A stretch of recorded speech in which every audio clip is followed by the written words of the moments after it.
Now, our next guest is just 22 years old, but in this time he's lived in 3 African countries, performed in countless shows and released 2 albums, and he's featured in numerous magazines. Now, Moonga K is joining us on the couch to discuss his experiences as a young boy in Zambia, Botswana and South Africa, and seeing how it shaped him and influenced him to create music that fits no genres.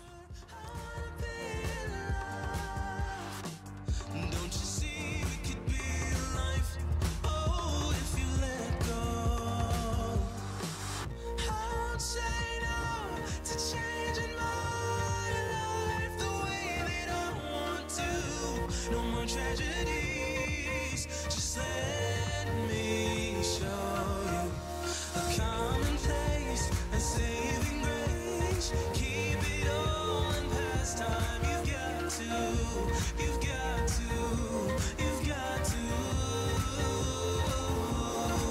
I wanna let go, let go. I wanna let go, let go. I wanna let go, let go.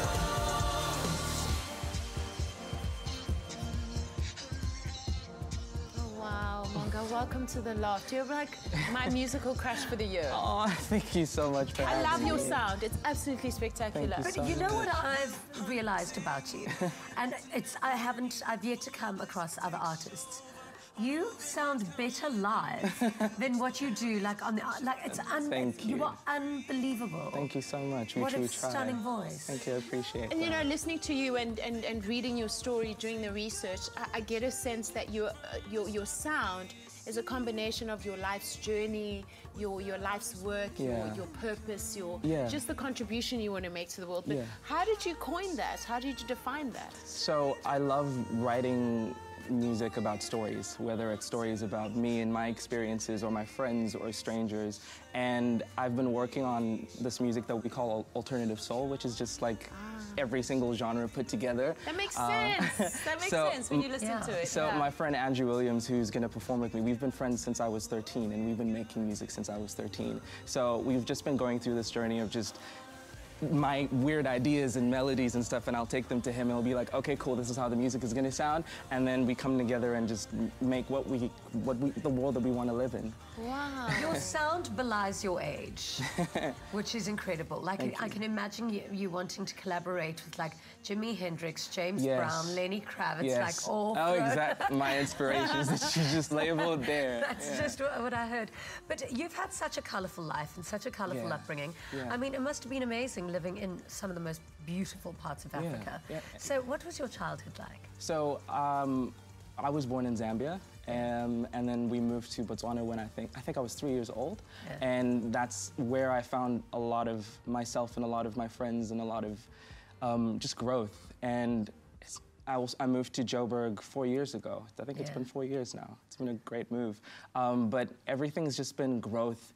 I think what I deal with is just meeting new people and learning from them and learning about myself through these people and then just evolving consistently. Yeah. So it's been great. What I find about phenomenal artists who've managed to carve a place in the world that we haven't seen or seen anybody else do is that they usually have a rough childhood trying to navigate who it is that they are and trying to express who they are. And I get a sense that that's what you went through. Yeah. Tell us a bit about your childhood and just understanding who Moonga was and just working with that, negotiating that, so to speak. Yeah, so Moonga as a young boy was very emotional. I was dealing with a lot of just, you know, trying to seek validation, especially a lot from my male peers. I was a very emotional kid, so just battling with trying to fit into the mold of masculinity and trying to appease to that was a difficult circumstance. And that's what I kind of write a lot about. I mean, with the music,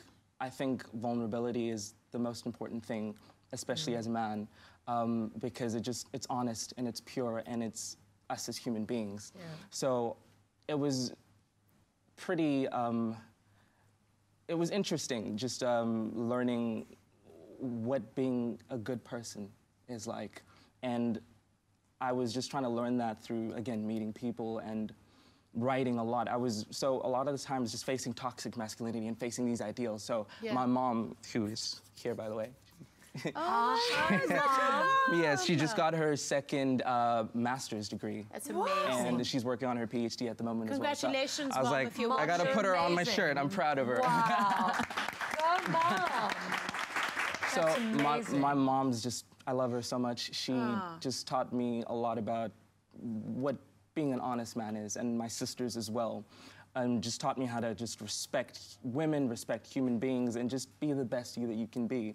So that really helped a lot with me dealing with the emotions of teenagehood and adolescence and growing up. And I'm still learning. I still make mistakes, and I'm still going through That's so beautiful, but I feel like throughout your 20s and throughout your 30s, life is about navigating your way to get to a position where you like yourself. The end goal is happy, and you just... So, I mean, going through that as maturely as what you do, and as honestly as what you do, which is beautiful.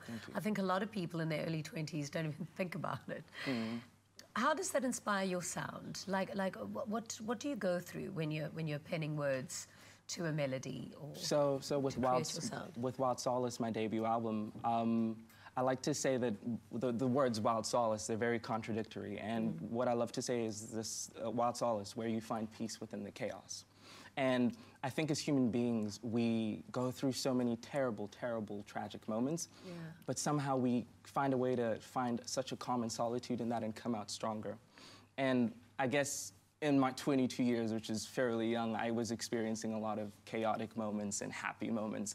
And I wanted to just write about that and come up with stories that I would hope people resonate with and know that they're not alone in those experiences. Because it's tough feeling like you're alone.